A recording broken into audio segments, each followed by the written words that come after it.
Hello everyone, it's Dr. Locklear here, and we're going to be talking about in this recording nephritis, which our concept is inflammation. So we're going to be talking about inflammation that affects the kidneys. So let's look at our learning outcomes. I love this little clip. It says, "This isn't enough collateral for the loan you requested. We'll need a kidney." You ever heard that? Well, do I need to give you my kidney for that? Okay, so let's talk about the patho. How does nephritis occur? We're going to look at what causes this inflammation. We're going to look at the risk factors and what is most prevalent for this condition and how can we prevent it. What will we see when we do our nursing assessment? What are the clinical manifestations? What are the diagnostic tests and therapies that we use to help diagnose and treat this particular condition?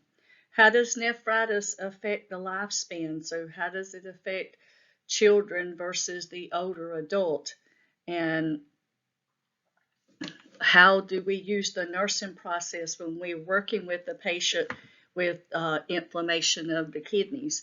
Our kidneys filter and all of our fluid goes through the kidney. So when there's damage, we're definitely going to have issues with fluid buildup. So let's see what we have. So let's look at the overview. Nephritis is an inflammation of the kidneys. The different classifications of nephritis are based on the area of involvement or the cause or etiology. One example is glomerulonephritis, which is an inflammation of the glomerular capillary membrane. Another, well, before we move on, the glomeruli are the filtering system of the kidney. So when the glomeruli are affected, then you don't have good filtration and the toxins build up in your system.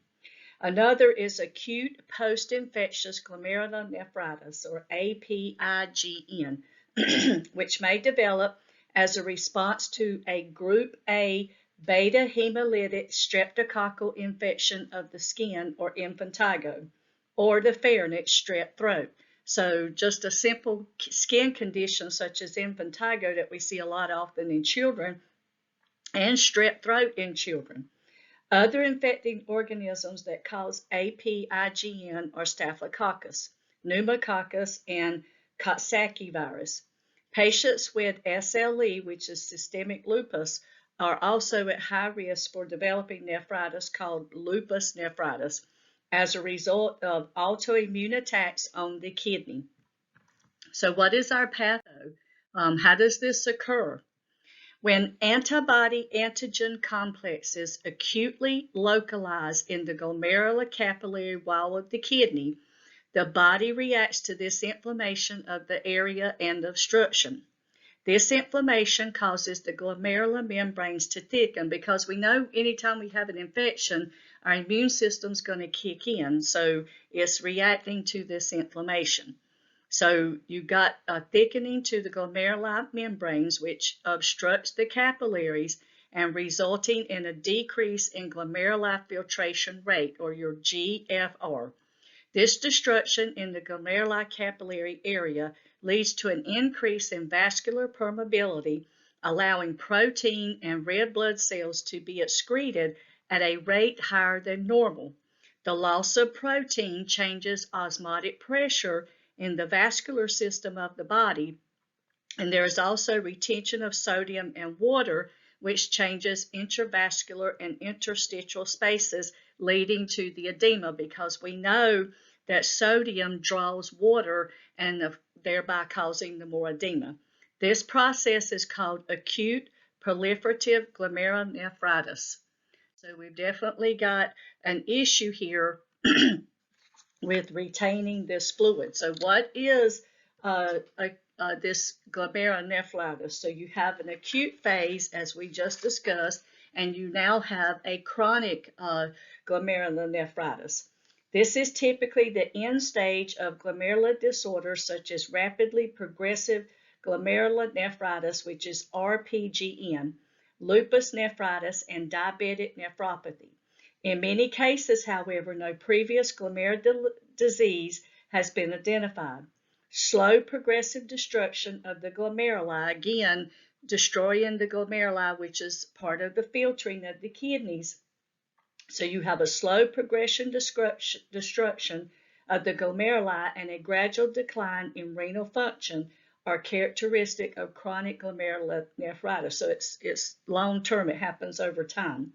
The kidneys decrease in size symmetrically, so on both sides, and their surfaces become granular or roughened. In other words, they're starting to get sclerotic or hard. Entire nephrons are eventually lost, so we need nephrons too. That helps filter. Symptoms develop insidiously, and the disease often is not recognized until signs of renal failure develop. So chronic happens over time, and you have this damage, and you don't even know that it's going on.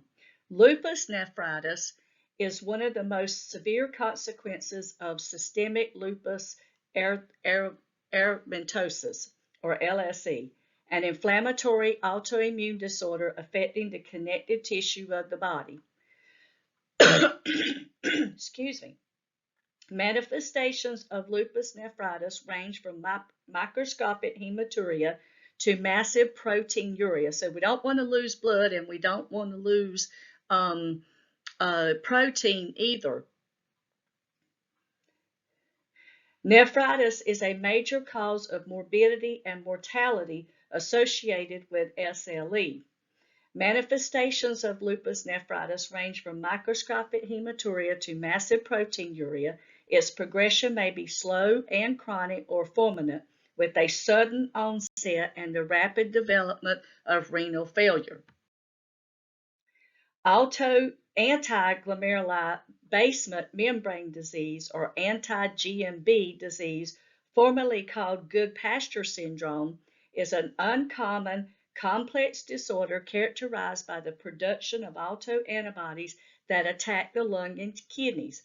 It is critical that disease recognition and treatment occur early to improve prognosis, and that's with any disorder, because the recovery of renal function depends on the initial extent of the injury to the glomeruli and the nephrons.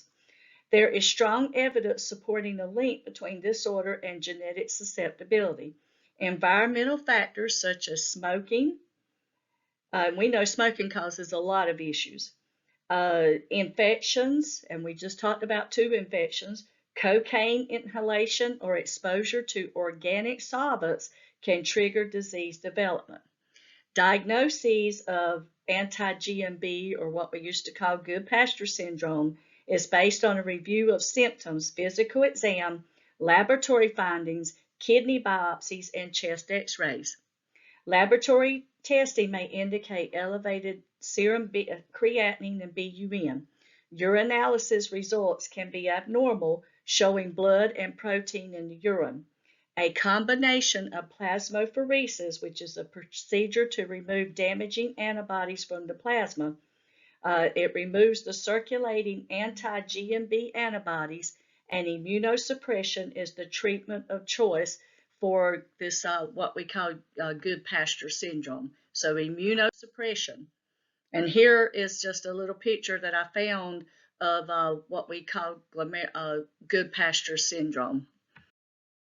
So what is the etiology? Each form of nephritis has a distinct etiology or cause. Lupus nephritis is the result of the inflammatory process caused by systemic lupus, or SLE, and is an autoimmune disorder.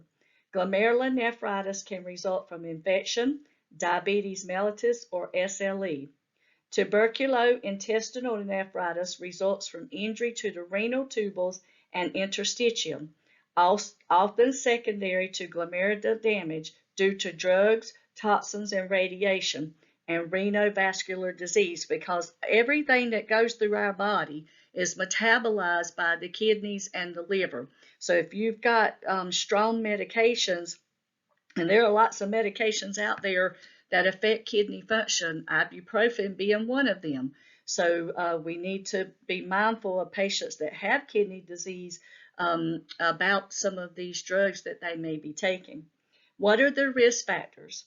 Patients with diabetes mellitus and hypertension are at much higher for risk for nephritis secondary to vascular changes, because we know as these vessels become more fragile, the blood supply is cut off. Infections can travel from the bladder to the kidney or cause scarring that results in urine retention that can cause damage to the nephrons. So you can have a urinary tract infection, and that infection can get right on up to the kidneys and damage the kidneys. Drug abuse and chronic overuse of over-the-counter analgesics, as I just said, ibuprofens, your NSAIDs, increase the risk of nephritis as well. Black populations develop lupus more frequently, have a younger age onset, and develop nephritis more frequently at an earlier stage of disease than white populations. Hispanic and Asian Americans have greater frequency and severity of nephritis than whites. Black and Hispanic individuals are more likely than whites to progress to end-stage renal disease after nephritis. Mortality related to SLE and lupus nephritis is higher in the black populations and occurs at a younger age than in whites. Nephritis can also result from prematurity, trauma, or family history of kidney disease. Diseases such as SLE, sickle cell, AIDS, and congestive heart failure can damage the kidney, causing nephritis. And you see sickle cell more prominent in the black populations as well, and especially children. So they may experience nephritis at a younger age. Prevention. The exact cause of nephritis is unknown. Preventing viral infections through practicing good hygiene habits, preventing UTIs, maintaining diabetes and blood pressure at a controlled level, stop smoking, and maintain a healthy body weight help reduce the risk of the disease. So, weight affects us in many ways. It does delay healing sometimes. Clinical manifestations. Signs of acute glomerulonephritis may be insidious with undetected microscopic hematuria and sometimes proteinuria. Insidious meaning it's subtle. You don't really see the changes other than this microscopic hematuria and proteinuria, which can resolve on its own or progress to other symptoms. Other times there's an abrupt development of symptoms such as pain in the abdomen or flank, a fever, tiredness, fever, and puffiness of the face in the morning. As the disease progresses, there will be increase in edema, especially in the lower legs and ankles during the daytime. Shortness of breath due to pulmonary edema with crackles, because the fluid's not filtering through the kidneys, so it's backing up in the system and it's backing up in the pulmonary, and you get pulmonary congestion, which is crackles, and you have a hard time breathing. You will hear crackles on auscultation, and you have decreased urination because it's not filtering and it's not getting rid of the fluid. Acute hypertension may occur with signs and symptoms of increased intracranial pressure, such as headache, nausea, and vomiting.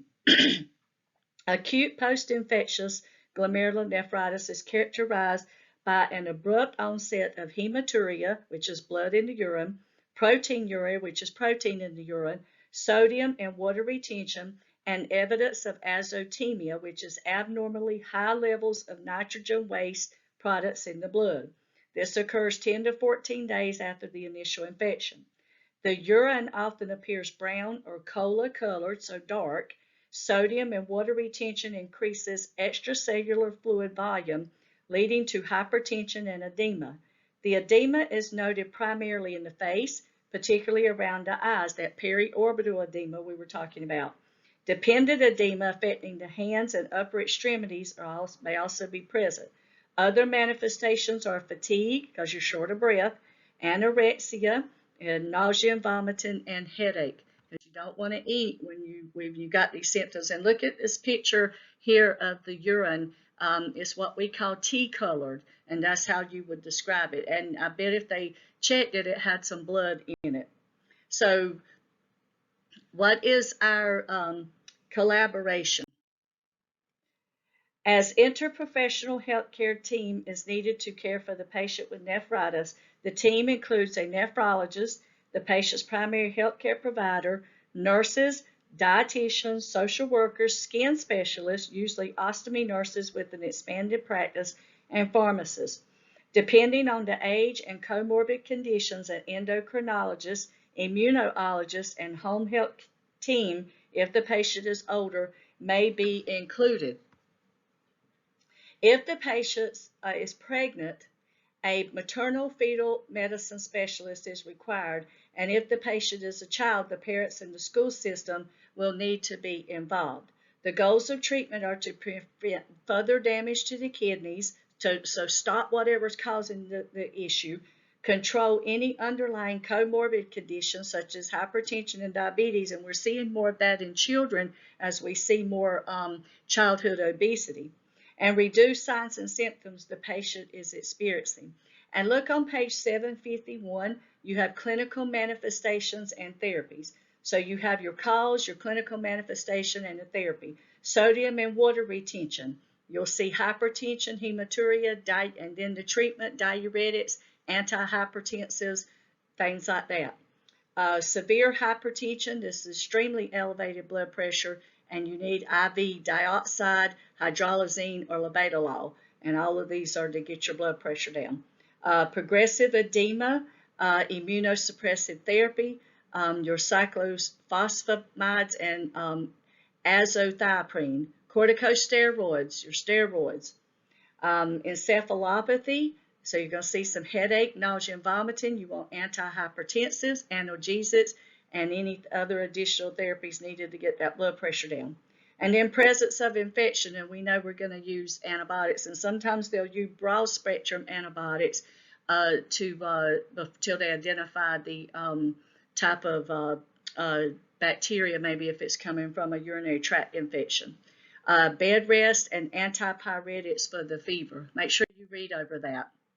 Diagnostic test, and there's several listed here for you on page 751. Throat or skin cultures detect infection by group A beta hemolytic streptococci. Although post-streptococcal glomerulonephritis typically follows the acute infection by 1 to 2 weeks, treatment to eradicate any remaining organism is initiated to minimize antibody production.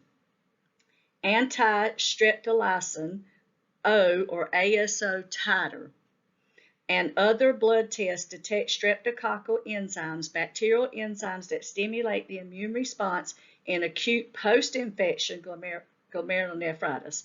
Other titers such as anti-streptokinase, ASK, and anti-deoxyribonuclease B or ADNase-B may be obtained as well. Erythrocyte sedimentation rate, and this is ESR, and this is usually used to identify the inflammatory process. It may be elevated in acute post-infection glomerulonephritis and lupus. KUB, kidney, ureter, and bladder. X-ray may be done to evaluate the kidney size, rule out other causes of the patient's manifestation. The kidneys may be enlarged in acute nephritis, whereas bilateral small kidneys are typical of the late chronic glomerulonephritis. So one may be enlarged and one may be small. A kidney scan, a nuclear medicine procedure, allows visualization of the kidney after IV administration of a radioisotope. In glomerular diseases, the uptake and excretion of the radioactive material are delayed. And then a biopsy. A microscopic examination of kidney tissue is essential and the most reliable diagnostic procedure for glomerular disorder, so the biopsy is the most accurate. Biopsy helps determine the type of nephritis, the prognosis, and the appropriate treatment. Renal biopsy is usually done percutaneously by inserting a biopsy needle through the skin into the kidney and obtaining the tissue sample. Open biopsy requires surgery, but it can be done. What are some other studies? And you need to know these, and these are really important because we're talking about BUN and serum creatinine, creatinine clearance, and all these are looking at how effective are the kidneys at getting rid of the waste products. So the BUN is blood urea nitrogen. It measures the end product of protein metabolism, which is created by the breakdown and metabolism of both dietary and body proteins. So BUN, it doesn't measure it, it's the end product of protein metabolism. I didn't say that right. Urea is eliminated from the body by filtration in the glomerulus. Minimal amounts are reabsorbed in the renal tubules. Glomerular diseases interfere with filtration and elimination of urea nitrogen, causing blood levels to rise. Increased protein catabolism or destruction, which may occur with GI bleeding or tissue breakdown, and dehydration can also raise BUN.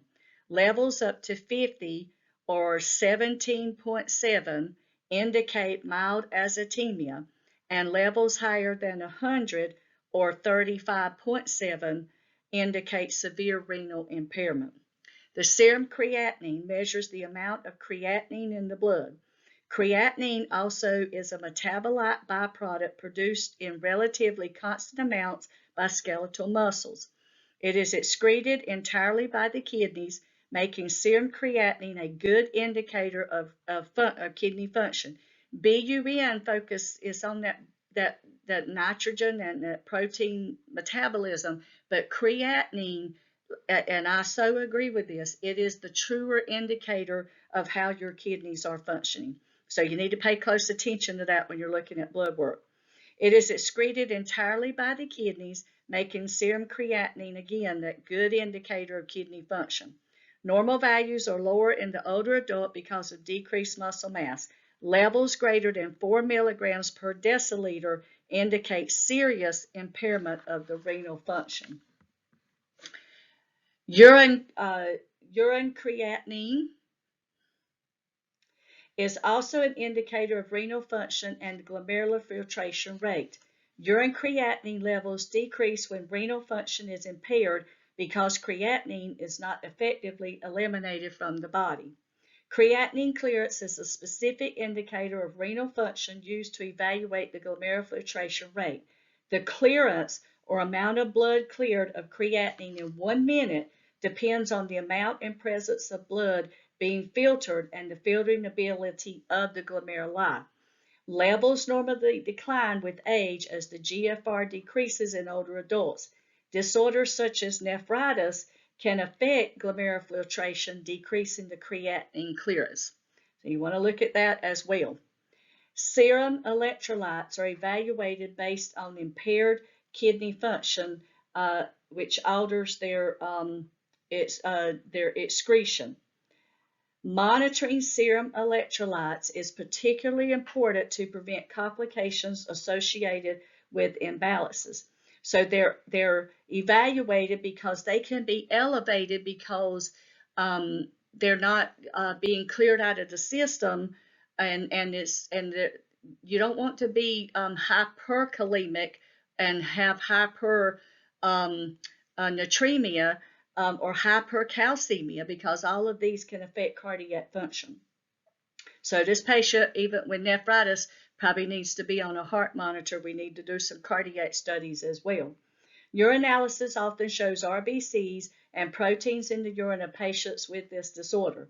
These substances, normally too large to enter the glomerular filtrate, escape because of increased porosity or porous, they're porous, of glomerular capillaries in the glomerular disorders. A 24-hour urine specimen is used to determine the amount of protein in the urine. And so what they'll do is look at 24 hours of urine output and check for these RBCs and proteins.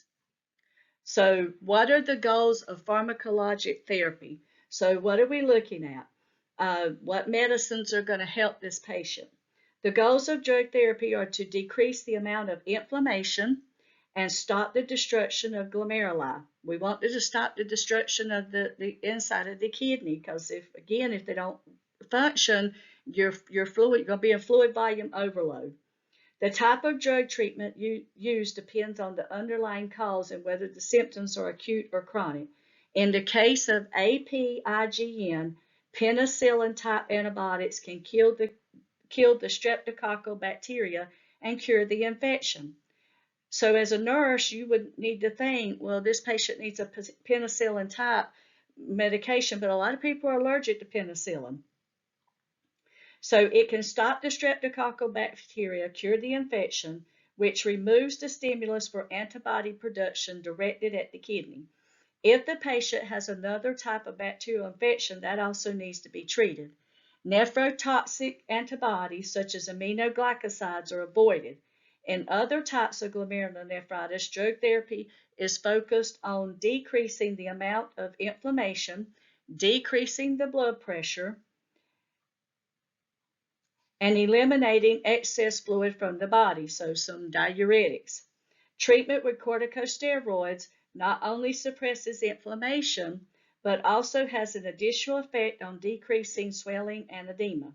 Acute symptoms can be treated with corticosteroids, and the dosage can be tapered gradually. And I usually see that with steroids. You taper the dose gradually.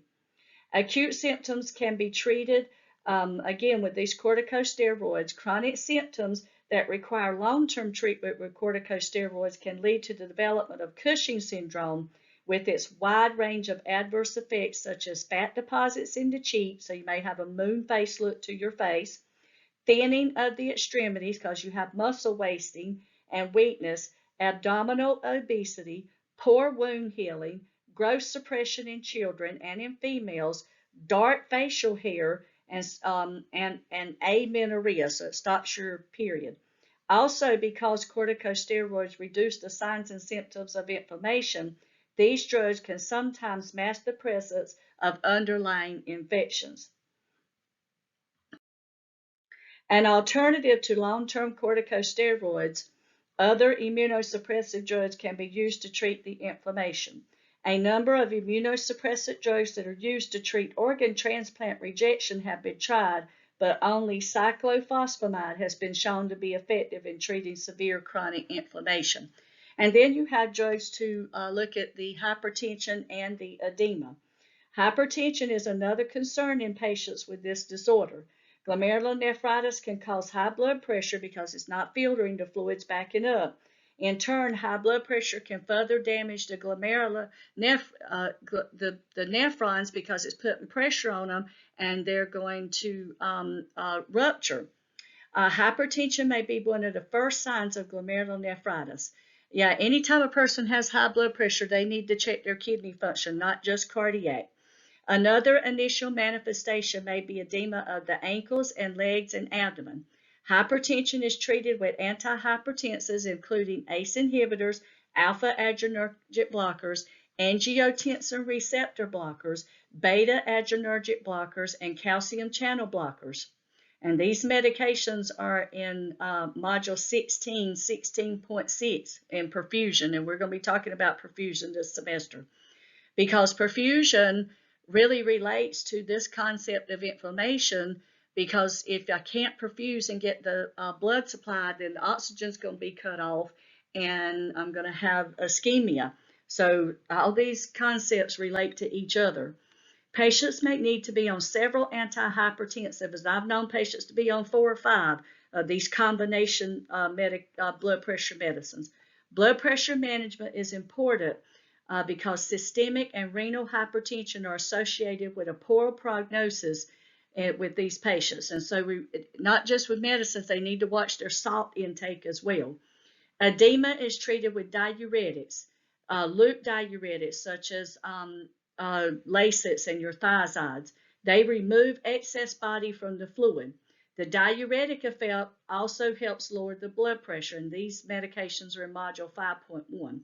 In addition to hypertensives and diuretics, the patient should avoid foods or drinks that contain excessive amounts of sodium and potassium. So, orange juice has a lot of potassium in it. Soft drinks have a lot of potassium in it. And they need to avoid salt substitutes because they substitute these salts with potassiums. And so you need to teach them to read the labels. Non-pharmacologic therapy. This is directed at supporting the body and reducing the work of the kidneys. Strict intake and output measurement, whether at home or the hospital, is important, along with weighing daily. You need to see if you're gaining weight. When the edema of the nephritic syndrome is significant or the patient is hypertensive, Sodium intake may be restricted to 1 to 2 grams per day, which is low, but we got to have so much to survive. Dietary protein may be restricted if azotemia is present. When proteins are restricted, those included in the diet should be complete or high-value proteins. Complete proteins supply the essential amino acids required for growth and tissue maintenance. They include milk, eggs, cheese, meats, poultry, fish, and soy. Incomplete proteins either lack one or more essential amino acids and lack adequate proportions. They include breads, cereals, grains, legumes, and legumes or beans, seeds, and nuts. Following any dietary restrictions, especially those involving sodium, potassium, and protein, is important. If the patient is recovering at home, make sure the patient understands these dietary restrictions and they understand how to weigh themselves and how to look for sodium, potassium, and protein levels on food packages. Bed rest may be ordered during acute post-infectious glomerulonephritis, whether at home or in the hospital, because you're going to feel kind of weak and short of breath too, so you're going to have to rest. And you may have to be in the bed with the head of the bed elevated so you can breathe better. Obtaining ordered laboratory tests is important whether the patient is hospitalized or at home.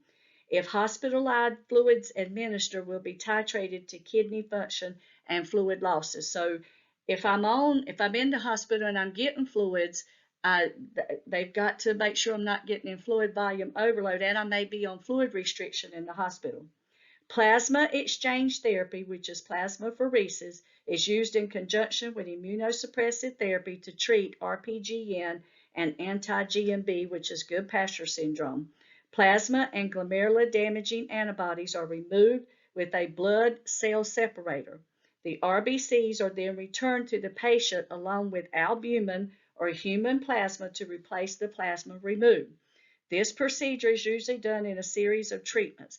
It does have risk and informed consent is required. Potential complications of plasma exchange include those that are associated with IV catheters, fluid volume shifts because you're altering the volume of the fluid, and altered coagulation. So you got to watch out for bleeding as well. Lifespan considerations. There are a number of acute and chronic types of nephritis found in children, although all of them are uncommon. Some are related to immunological issues, others are related to infections and unknown origins. Signs and symptoms may be mild, insidious, or life-threatening. The usual signs and symptoms in children are weight gain from fluid retention, fever, tiredness, malaise, blood in urine, and protein in urine. It is important to quickly determine the underlying condition as treatment will vary on the diagnosis. So, anytime your kid's running a fever, you need to pay attention to that. And I skipped the slide, so I'm going to catch up. The most common nephritis in pregnant women is lupus. For pregnant women with lupus, the best outcomes are achieved through preconception planning and having the SLE in quiescence for 6 months prior to pregnancy. In other words, is in remission. Women with high SLE disease activity are more likely to have an increase in pregnancy loss. Medications to control the lupus nephritis and SLE need to be carefully monitored and selected, as some that are recommended for women can have negative effects on the fetus, those teratogenic effects. Nephritis in the older adult. Acute interstitial nephritis is an important cause of acute kidney injury, and its prevalence in older adults may be increasing. The vast majority of acute interstitial nephritis cases in older adults are due to medications such as proton pump inhibitors, protonics, and antibiotics, and older adults appear to have an increased risk of developing chronic kidney disease or end-stage renal disease as compared with younger patients with the highest mortality risk if the condition develops during hospitalization. Because you're just exposed to so much in the hospital. It's not like being at home. We know that. At the outset, the older adult may have fewer apparent symptoms: nausea, malaise, arthralgias, which is like muscle pain and just generalized pain, and proteinuria are common manifestations. Hypertension and edema are seen less often. Pulmonary infiltrates may occur early in this disorder, often due to worsening of a pre-existing condition such as heart failure. So a lot of times you'll see this nephritis with patients that are older with underlying conditions, other conditions such as heart disease. The older you get, the more susceptible you are to other issues, especially with heart disease. Your body is just susceptible because it's the pumping action, you're losing perfusion and lack of oxygen, things like that. So let's look at our nursing process. I'll quit rambling. Nursing care is supportive and educational. Monitoring renal function and fluid volume status are key components of care, as is protecting the patient from infection. And we know older adults are really susceptible to infections because of underlying other disease processes that affect the system, and it weakens the immune system. Both manifestations of glomerular disorders and their treatment can interfere with a patient's ability to maintain usual roles and responsibilities. So let's look at our observation and patient interview.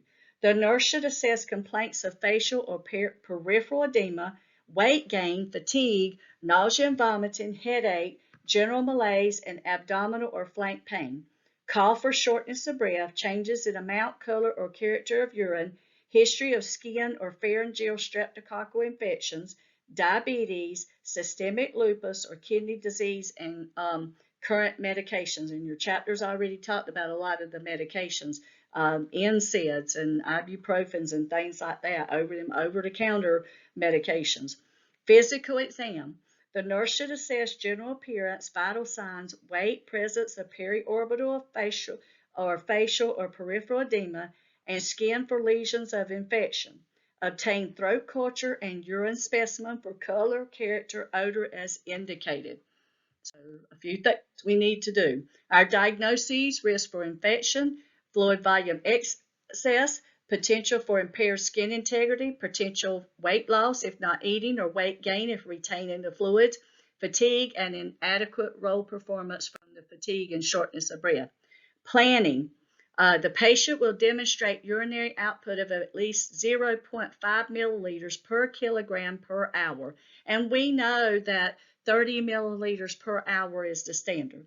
The patient will demonstrate dietary intake that adequately meets nutritional and caloric needs. And so again, on page 752, it talks about the good foods that we can have and the foods we need to stay away from. The patient will demonstrate no signs or symptoms of infection. The patient will demonstrate no alterations in skin integrity. The patient will remain on track to complete educational requirements, and the patient will engage in diversional activities during periods of bed rest and activity restrictions. So these are the goals that we want this patient to reach. And we want them to have as normal kidney function as possible and get rid of that fluid. So implementation. Nursing care will focus on monitoring intake and output and other measures of fluid status, preventing both infections and skin breakdown, as the patient is usually on bed rest in the acute stages and the immune system may not be functioning adequately based on the underlying disease process. While the patient may be edematous, there could be a need for intravascular fluid volume replacement, as there can be leakage of fluids into the interstitial area. Also, the patient will most likely have at least one IV, which, if not correctly inserted and maintained, can lead to infection due to the interruption of the skin barrier, because we know it's an invasive procedure and the skin has staphylococcus on it, so we can cause an infection if we don't insert that IV correctly, like we did during the IV insertion lab. Finally, the nurse will be providing emotional support for the patient and family. There may be a high level of anxiety due to the diagnoses and potential long-term kidney damage and the changes in lifestyle that may be required. Nobody wants to be sick, do they? And it's a very emotional thing when we are. Prevent infection. Besides managing fluid and electrolyte status, one of the most important roles as a nurse is to help that patient prevent infection. With any impairment in renal function, the immune system can be impaired, and a number of the medications used for nephritis and other kidney issues are immunosuppressants. Therefore, monitoring for signs and symptoms of infection, such as fever, elevated white blood count, feeling tired and weak, um, malaise, increase or decrease in WBCs. But we usually, with an infection, see the increase. The nurse must remember that if the immune system is compromised, signs and symptoms of an infection may be subtle. So you may not see those changes. The nurse should avoid or minimize invasive procedures. If catheterization is required, use sterile, intermittent, straight catheterization or maintain a close drainage system for an indwelling catheter. Prevent urine reflux from the drainage system to the bladder. Always keep the Foley catheter bag lower than the bladder so that contaminated urine doesn't drain back into the bladder. Also monitor the site of any invasive lines in the patient. That's why when you put the Tegaderm on, you've got to cover the needle to help prevent infection getting in the IV site. If the patient's condition was due to a streptococcal infection, the family and any close contact should be screened for the infection. The patient and any visitor should be instructed in and reminded about good hand hygiene. Visitors should not visit if they are sick or recently ill, and they need to wash their hands. Sometimes these patients are on isolation. Safety alert. Monitor vital signs, temperature, and mental status every 4 hours because their mental status can change very quickly. Fever and elevated WBCs are common indicators of infection. Anti-inflammatory drugs, however, may moderate this response or kind of cover it up a little bit. Patients taking anti-inflammatory drugs may exhibit tachycardia, increasing lethargy, or confusion as the initial signs of infection. And lethargy and change in mental status is definitely a sign that something's going on. Protect skin integrity. Because of edema, bed rest, and nutrition fluid status, the patient with nephritis is at risk for skin breakdown. Basic nursing care such as frequent turning, positioning, and making sure the bed sheets are not wrinkled or have food crumbs on them. Oh God, that's my pet peeve. No food crumbs in the bed. Keep the sheets nice and tight and dry. Keep nice clean sheets. Turn and reposition that patient. I'm just a pet peeve for basic nursing. Follow the institution's policy on prevention of skin breakdown. If need be, the nurse should contact a skin specialist, usually an ostomy nurse or a wound care nurse, to help devise a plan for the skin breakdown. I just can't stress enough how important basic nursing care is to preventing some of these issues. Anorexia can be a challenge in the acute phase of nephritis, so how do we promote nutritional balance? The nurse should work with the dietitian to ensure appropriate diet is ordered for the patient. Make meal times as relaxing as possible. Make sure any odors are eliminated because of the nausea and vomiting, and remove or hide anything that the patient might not want to look at while eating, like the drainage containers. Discharge planning needs to include patient and family education on diet restrictions. And so again, it talked a lot about already about the type of diet. And you can look on page 755, and they have a nice care plan laid out for you on this case study. And so it gives you some good interventions here on helping this particular patient. I would read over that. I like to get test questions from the nursing care plans. So monitoring and maintain fluid volume balance. Monitoring and maintaining fluid balance is very important. The patient is at risk for hypovolemia due to fluid shifts related to decrease in proteins in the bloodstream causing leakage into the interstitial spaces. Monitor intake and output frequently if there is concern about fluid balance. Measure abdominal girth as ordered if there is ascites present. Educating both the family and patient on fluid restriction is important. Letting the family and patient know how many ice chips the patient may have along with assisting with mouth care can make the patient feel better and the family involved in the care. The nurse should offer frequent mouth care to maintain moist mucous membranes and prevent chapped lips, because we know these openings can lead to infections as well. And we want to, again, monitor strict I's and O's because they may be on fluid restriction. And you want to make sure they're not getting no more than what's ordered by the healthcare provider. Fatigue is a common manifestation of nephritis. Anemia, headache, loss of plasma proteins, anorexia, and nausea compound this fatigue. Schedule activities and procedures to provide adequate rest and energy conservation. So you may have to do something for 10 minutes and then come back an hour later and do something else. Assist with ADLs as needed. Reduce energy demands with small, frequent meals and short rest periods. Limit the number of visitors and visit length because it can be very tiring. Discuss with the patient and family the relationship between the fatigue and the disease process and the reason they need to rest. Promote healthy self-esteem. The manifestations and treatment of nephritis can affect the maintenance of usual roles and activities. Fatigue and muscle weakness may limit physical and social activities. Bed rest or activity limitations may be ordered to minimize the degree of proteinuria. If azotemia is present, malaise, nausea, and mental status changes can interfere with the role function. Facial and periorbital edema affects the patient's self-esteem and may lead to isolation because they don't want to look bad. Encourage patient self-care and participation in decision-making. Support coping skills, helping the patient identify personal strengths.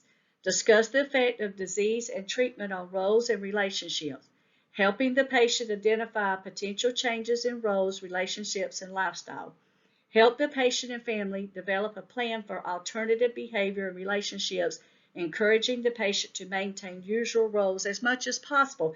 People don't want to lose their independence. Provide accurate and realistic information about the disease, short and long-term effects, and evaluate the need for additional support and social services and any referrals that they may need, like home health services. They may need transportation to their doctors. The patient's fluid balance is maintained, so when we start to evaluate if our care was effective, we want fluid balance. Patient's skin stays intact and is healing. The patient's free of infections. The patient weight returns to appropriate range. The patient understands and adheres to the medication regimen, and the patient adheres to dietary restrictions and is able to meet nutritional requirements. And so again, if the patient does not progress satisfactorily to the expected outcomes, the nurse must complete a thorough assessment, particularly the patient's reported pain level, diet tolerance, and vital signs. Signs and symptoms of infection, such as elevated temperature and increased pain, will require notifying the patient's healthcare provider. Further diagnostic workup may include a CBC and blood cultures to rule out sepsis. So you can get sepsis from this, and sepsis is very hard to turn around. IV fluids may be reinstated as well as IV pain medication, NPO status, and IV antibiotics, and a surgical consult may be necessary. And here on this last slide, we're probably going to have a case study in class. So look at page 755 and read over that case study and read over what they did for this patient, and we will talk more about that in class.